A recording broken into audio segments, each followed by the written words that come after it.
បាទបើឆ្លើយតបខមមិនបងមួយมันឆ្លុះគ្នាអីទេបងมันឆ្លាខ្មែរឆ្លៃលុះគ្នាទេដោយសារពាក់វាចេះទេពាក់ព័ន្ធជាមួយនឹងការងារខ្ញុំដែលខ្ញុំអត់អញ្ចឹងណាផ្អាកទទួលម៉ូតកពើហាតូចអញ្ចឹងដោយសារមួយយើងរកជាងអត់បានបាទយើងរកជាងធនធានមនុស្សដែលយើងទុកចិត្តជឿទុកចិត្តអត់បានណាបងហើយមួយទៀតពិបាកមិនគឺតម្លាក់ឲ្យជាងកញ្ចប់នេះគឺពិបាកណាខ្ញុំសូមចែករំលែកចំណេះដឹងបាទ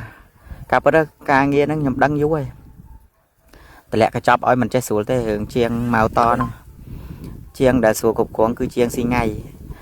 ដោយសារបងអូនអត់មានក្រុមជាងទៀតទេដោយសារការងាររថ្ងៃលេងចិត្ត100ការឋានហ្នឹងឈួរជើងរថ្ងៃអត់កុហកទេបងហើយដល់ពេលយើងពិបាកការងារយើងតម្លាក់កញ្ចប់ឲ្យគាត់មួយគាត់បាទធ្វើការអត់យកចិត្តទុកដាក់អីវ៉ាន់យើងខ្ជះខ្ជាយអញ្ចឹងខ្ញុំសម្រេចចិត្តថាខ្ញុំផ្អាកទទួលកពើហាដោយសារ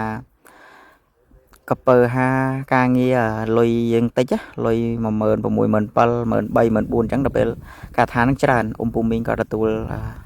ជាសេវាកម្មសាងសង់មកដាច់ច្រើនដោយសារខ្ញុំផ្អាកទទួលហ្នឹងមិនប្រទេសកាត់ចង្គ្រាមទេបងដោយសារមួយយើងអត់មានជាងនិយាយចំយើងរកជាងដាក់ឲ្យបញ្ចាស់តែបានកម្រងមកច្រើនមែនទេមួយថ្ងៃ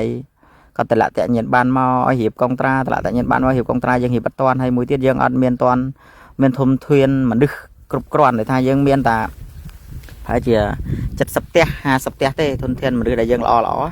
ហើយបើខ្ញុំទទួលដល់30កម្រងទៀតគឺឈឺក្បាលវិលមុខបាទគឺហត់បាទរឿងហើយខ្ញុំធ្វើតែឯងពុកម៉ែបងប្អូនខ្ញុំម៉ៅអត់មានចូលហ៊ុនមួយណាគេទេគឺខ្ញុំម៉ៅដាច់ខាត់ចំណេញគេលើខ្ញុំហើយអញ្ចឹងខ្ញុំសុំទោសដល់ពុកម៉ែបងប្អូនដែលគាត់យកសេវាកម្មសាងសង់ននសីហាដោយសារខ្ញុំផ្អាកទទួលកពើហាពិតប្រកបបាទផ្អាកតែខែ1ណាពុកម៉ែបងប្អូនដោយសារ